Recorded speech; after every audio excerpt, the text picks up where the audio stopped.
Q&A. If you would like to ask a question, please raise your hand. You virtually raise your hand and I will call on you to unmute your microphone. Please keep your microphone muted unless you're called upon so that we can make sure that we limit any interference with others that are on the briefing this afternoon. With that, Dr. Piercy, I'll turn it over to you. Thank you, Sarah. Good afternoon, everyone. I do have a couple of quick updates. Then I want to spend some time talking about the details of vaccine boosters, and then happy to take your questions. So from an update standpoint, on case trends and hospitalizations, I'm cautiously optimistic. They are moving in the right direction. We are starting to see either decreases or leveling off in all areas of the state. You know, it's not uniform across the state. And so sort of the same way that it ramped up a couple of months ago is the same pattern that it's following now. So we're seeing some pretty sustained decreases in the Memphis and Jackson markets, but we're just now starting to see leveling off or slowing down of the rate of rise in our East Tennessee markets. Specifically, the Knoxville market, Southeast Tennessee, Chattanooga, and the Upper Cumberland regions, as well as a little bit in Northeast Tennessee, are still really feeling the crunch, although they're starting to get a little bit of relief compared to what they had a week or two ago. So we're watching that, but we're encouraged by that, and hope things continue moving in the right direction. One thing before I move off of trends that I want to remind you about, and it's actually a little different this time than it's been in the past, is the trend on deaths. So you may remember from previous surges, we typically see deaths peak about 2 or 3 weeks after the peak of cases. Well, we haven't quite seen that yet, or maybe we're still seeing a little bit of it, and there's a couple of reasons for that. One is just that delay in processing. We don't record the death until all of the documentation is verified and completed. But the other thing that's a little bit different with the Delta surge that's causing our death peak to come a little bit later is the average age of the patient. So you've heard me say many times, the average age is much lower with Delta. That's also where the higher numbers of our unvaccinated population are. People who are younger, patients who are younger, typically have longer lengths of stay in the ICU. And if they are going to pass away, it's often more delayed than with older people. And so because we have a younger population, sometimes instead of coming in about 13 or 15 days, if they are going to succumb to the disease, it is oftentimes much later than that. You can also see that reflective in our hospital lengths of stay. Younger people actually stay in the hospital longer because they can tolerate more aggressive treatment. So I say that to say we may or may not have seen the peak of deaths yet, but I don't want you to get thrown off that it's coming a lot later, because it is, but there's a good reason for that. The other update I want to give you is on monoclonal antibody. You know, we've spent pretty much all the month of September worried about our supply. And fortunately, fingers crossed, we have had enough supply throughout the month of September. And I think with our waning demand, that we will continue to have adequate or maybe even a little bit extra supply. We have been able, and it's been a process because we've had to really shift and move things around, but we have been able to keep supply at all 220 providers.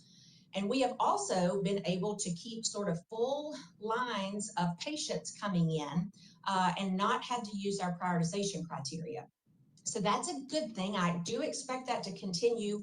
We're still ramping up on all of our data collection processes, but HHS has done what they've said and has continued to give us a weekly allocation of that drug. And so far, we have been able to meet the demand. I do expect that weekly allocation process to last at least through the fall, if not into the winter. But with this enhanced data collection that we're having on individual site utilization, we'll be able to get that a little more smoothly as the weeks go on. I want to talk about vaccine boosters because there's a lot of information and it can be very, very confusing. And I'm sure your readers and your viewers and your listeners are having trouble sorting through that. So I'm going to try to break it down for you, but I'm sure there'll be questions and I'm happy to answer those for you. So let's first start with, what are the baseline criteria for getting booster doses? So number one, you have to have had a Pfizer product.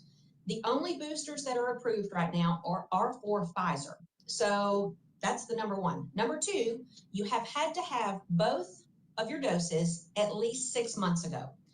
And so when you think about, 6 months ago was early spring, March, April, that's about the time where most of the general population was becoming eligible. So there are probably a lot of Tennesseans that had the Pfizer product and that have had at least 6 months since their second dose. So those are the initial qualifying criteria. Then when you move from there, you move into two broad categories, the should and the may. So the should are the people who, yeah, you probably need a booster. You should do this if you fall into these categories. So that is every person age 65 plus. We know that older people are at higher risk for severe outcomes. And so everyone that met those initial criteria that I mentioned about Pfizer and 6 months, everyone 65 plus should have a booster. Likewise, anyone in a long-term care facility, whether that is assisted living or nursing home, they also should have a booster shot. And then if you are ages 50 to 64 with a medical condition, you probably should also have a booster shot. So let's talk about what those qualifying medical conditions are. It's a really big and broad list, and unfortunately, most of us in Tennessee have one or more of these conditions. They're very common conditions. Things like obesity, hypertension, or high blood pressure, COPD, some people call that emphysema, heart disease, diabetes. Those are very common conditions that if you are ages 50 to 64, the CDC says you should have a booster shot. Now let's switch to the may category. This is more of a permissive type category, and it says you should essentially judge for yourself. If you feel that you're at enhanced risk, then you may have a booster shot if you fall into one of these categories. That is, if you are ages 18 to 49 with one of those medical conditions, you may have a booster if you would like that. And then also anyone age 18 plus that is at increased risk of occupational exposure. Primarily, that's going to be healthcare workers, those that are taking care of patients that are frequently presenting with COVID-19 or with COVID symptoms. That would be one very prime example of occupational risk. So that's a lot to digest, and it's even more complicated because it's only with the Pfizer product right now. And when you get a booster, you need that same product. That's not an absolute prohibition about mixing and matching, but it's best practice to have the same product for your booster as you did your first two shots. So let me give you a couple of other tidbits on boosters, and then we'll open it up for questions. So one question that I very commonly get when we talk about qualifying conditions and who qualifies for something, I always get the question, are you going to require documentation? Are you going to have to show proof of that? This is a self-attestation, which means if you tell us you have one of these medical conditions, we're going to give you the booster shot, because the burden on the paperwork and the documentation is not something that we're going to pursue or create an artificial barrier for. You will self-attest to these conditions when you present at that site. Secondly, I know a lot of people have loved ones in long-term care facilities, and they want those loved ones to get their vaccination very quickly. The same process that we used back in January and February for providing mass vaccination at long-term care facilities will be the same process that we use here. It's called the Federal Pharmacy Partnership, and it's essentially the two large pharmacy chains, CVS and Walgreens, having partnerships with local nursing homes to go in and give booster shots. So whoever gave them the first time are likely to be the same partners to give them the second time around. Something that's very, very important when we talk about boosters, and I have to remind myself of this, and I would like for you to remind your readers and viewers about this, which is we are not going to boost our way out of this pandemic. The single most effective way for us to end this pandemic is to get the unvaccinated vaccinated. So while we're talking about boosters and everybody wants to make sure they're as protected as they can be, our primary effort should still be getting those who are unvaccinated to get their first dose. A couple of other things to be watching for coming up in the next few weeks. I do anticipate that both Moderna and then eventually Johnson & Johnson will have their booster shots approved.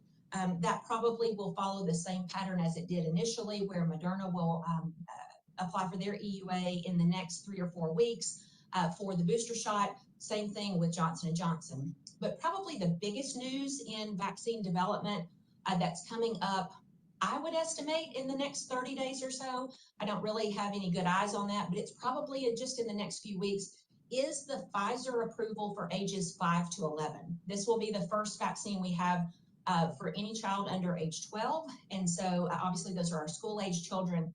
Recognize there will be a lot of interest in that. I do anticipate that coming out certainly in the next 4 to 6 weeks, but we'll keep you updated on that. So with that, Sarah, I'm happy to take questions. Thank you. We will turn now to our questions. First up is Brett Kelman with the Tennessean. Brett, please unmute your microphone. Good morning, everyone, or afternoon. Dr. Piercy, thank you for making time. 2 questions related to monoclonal antibodies. One, I was curious if you could give us a statistic, a number on what the allocation has been in recent weeks.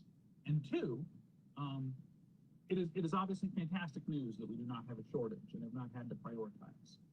Is that because the allotment to the state was bigger than anticipated, or is it because the demand decreased basically exactly at the time when the federal caps kicked in, or is it a little bit of both? Yeah, so I'll take that second one first. It is a little bit of both. So initially, our first 2 allocations were right around 7,700 or 7,600, the first 2 weeks that they allocated. That was significant and more than we expected to get. It wasn't anywhere close to kind of what we wanted, but it did meet the demand. And at the same time, demand actually went down because this allocation process changed right about the same time that we were topping over the peak. So the factors lined up in our favor, thankfully. And so this week, for your first question, this week's allocation is about 6,300. And whereas that's about 1,000 less than last week, the demand is also quite a bit less. And so we were able to supply all 220 providers and actually had a few doses left over that we sent out to some of our higher volume providers to give them a little cushion. So I'm, again, cautiously optimistic, but still keeping a really close eye on it. Thank you. Okay, next question is for Jane Roberts. Jane, please unmute your microphone. Hi, Dr. Piercy. My question is about contact tracing and not any of the issues you spoke about today.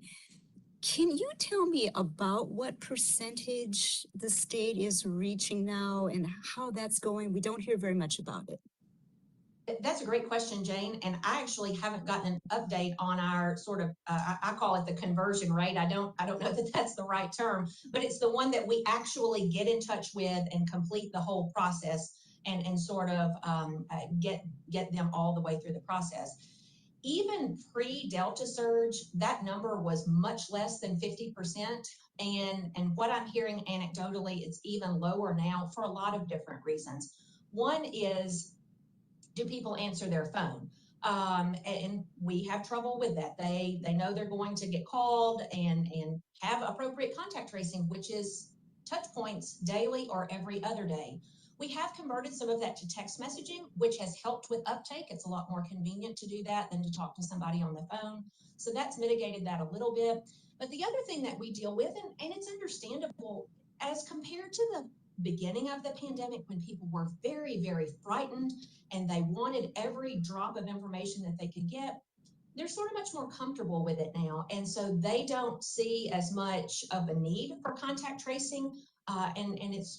But it is an important work. Now, a broader question, and you didn't ask about this, but something to be thinking about is, and this is a rhetorical question, when do we kind of stop contact tracing?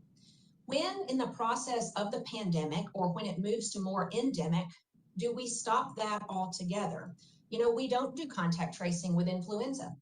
I suppose they used to decades ago, but at some point you stop doing that because people know what to do.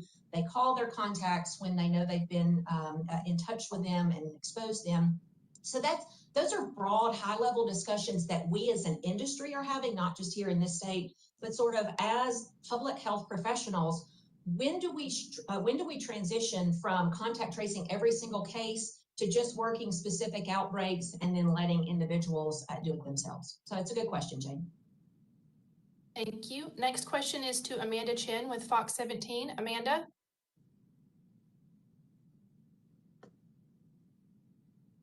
Amanda?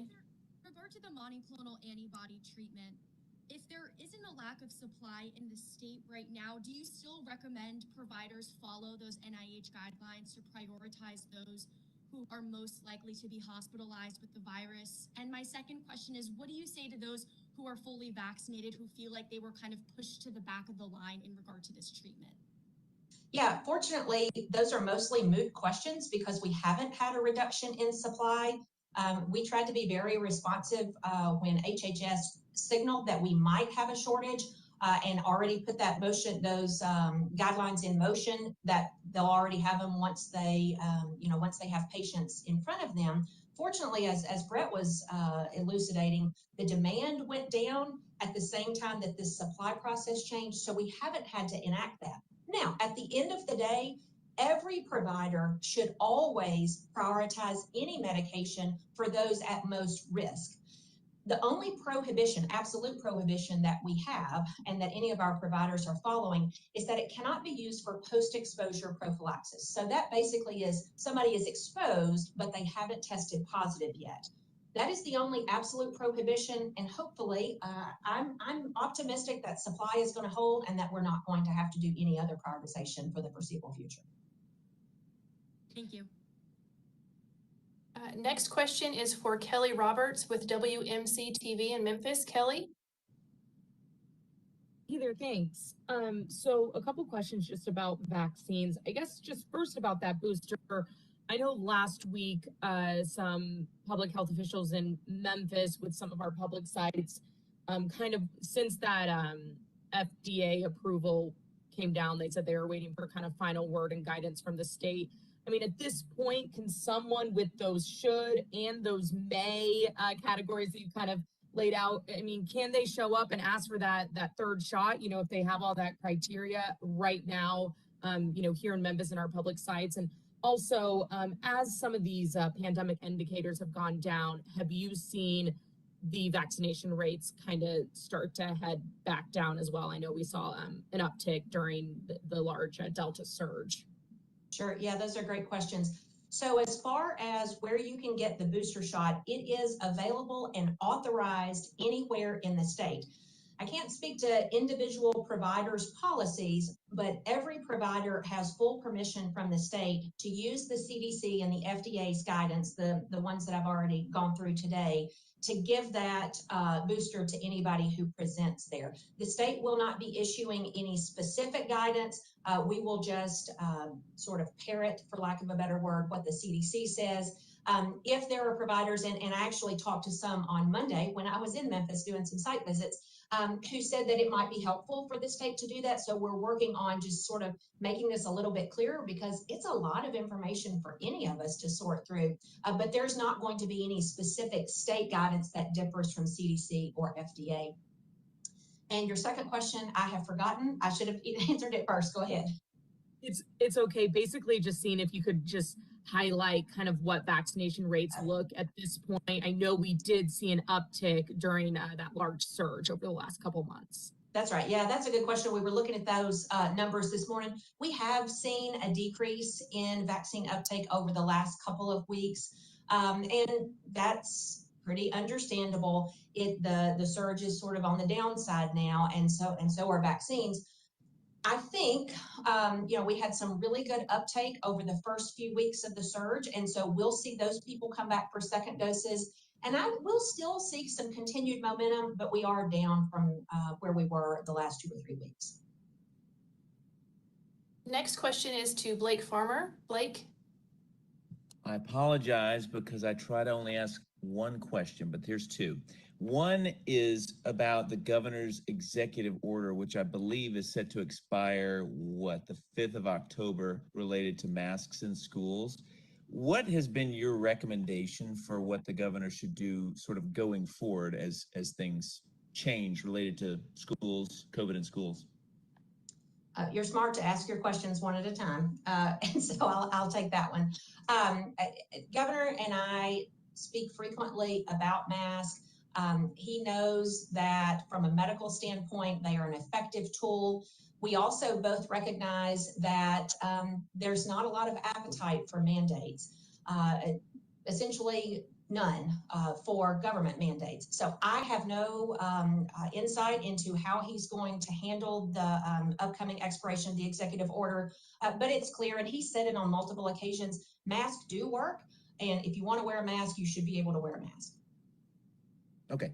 The other question is about mandates as well, but about vaccine mandates. I mean, if I understand correctly, we don't understand all of the mandates that are coming out from CMS, whether that's for nursing homes, but there are several entities that seem like they would fall under the requirements, such as the hospitals that haven't yet required vaccinations, which have more than 100 employees, nursing homes, probably other entities that you all, are the primary regulator of. So what is the health department's role going to be in enforcing federal vaccine requirements? Yeah, that's a fair question. And you said something in that question that's really important is I don't know how that's all going to come out in the wash with all of the challenges to the federal mandates that have been announced, but we really don't have a ton of details yet on the actual rules of how those are to be implemented. Interestingly, the state doesn't have much of a role in determining that policy. I don't have to reiterate it again because I just said a minute ago how the governor feels about vaccine mandates. He's been very clear that vaccines are an incredibly important tool, but that it should be a personal choice. I'm worried about unintended consequences of these mandates as a condition of employment, particularly in areas that have that are already short-staffed.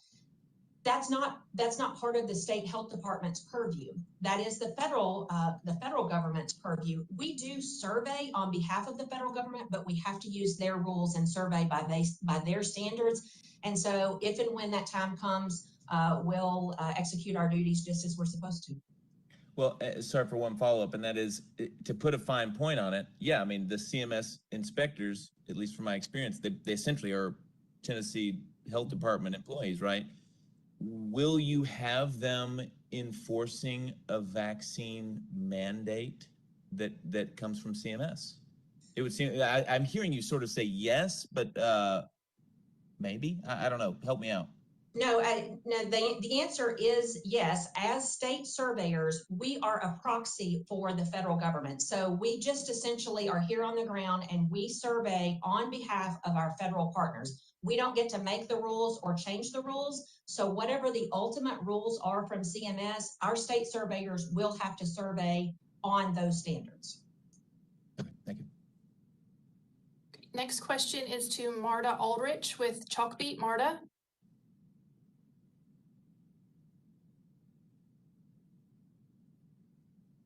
Marta, we can't hear you. You need to unmute your microphone. Sorry, thank you.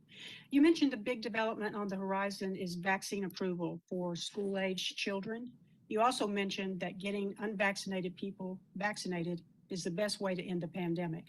So what are the department's plans for promoting vaccine uptake for children ages 5 to 12? Yeah, 5 to 12. Yeah, as a pediatrician, immunizations in children are top of mind for all of us, all of the time. And this one is really no different. It is a little different in so much as the severity of the disease, as you've heard us say many times, the severity of the disease is not generally as severe in children as it is in adults. But there are also other benefits of vaccinating children, reduced spread to other people who may be vulnerable. Even though vaccinated people can spread the disease, it is reduced if you are immunized. And then likewise, there are other reasons for kids to be vaccinated other than to protect their health. It also exempts them from quarantine. It exempts them from some other, sometimes masking requirements, keeping them in the classroom, on the ball field, the places that the kids want to be. So the department will take an encouraging stance for childhood vaccines, just like we have for any other age group, and they'll be available at every health department just as soon as they're approved. All right, last question is to Hannah Grabenstein. Hannah? Good afternoon. My question is a monoclonal antibody clarification question. You answered my question earlier when you said that the only requirement was that providers not use monoclonal antibodies for post-exposure prophylaxis. Was that because of the NIH guidelines? Were providers were they distributing them for post-exposure prophylaxis prior to that? And then is the only thing keeping that post-exposure prophylaxis use the supply? Like when supply increases, should that should go into effect soon? Yeah, that's a great question. So post-exposure prophylaxis wasn't a very common use to begin with. In fact, that indication or kind of accepted use only got added a few months ago. Really, as far as I'm aware, the only place that was happening was when a nursing home would have a large outbreak, and if there were close contacts of a case, they could give monoclonal antibody to those contacts to try to keep them from turning into a positive case. I have not seen any data on the effectiveness of that, and like I said, I don't think the use was very widespread to begin with. There really hasn't been much pushback at all on that prohibition. And that prohibition specifically, as you mentioned, is part of the NIH guidelines, and it was all supply driven. And so, and you can, if you do one of these big outbreaks and give it to everybody that's exposed, that might be dozens of people in a particular area. Probably shouldn't be, but sometimes it is. And so while supply is still constrained, we don't have a shortage right yet, but while it's constrained, we're holding off on any post-exposure prophylaxis, but I don't think there was a big use case for that anyway. All right, thank you, everyone. That concludes our briefing for today. We appreciate you joining us. If you have any follow-up questions, please feel free to reach out. Otherwise, we'll say good day.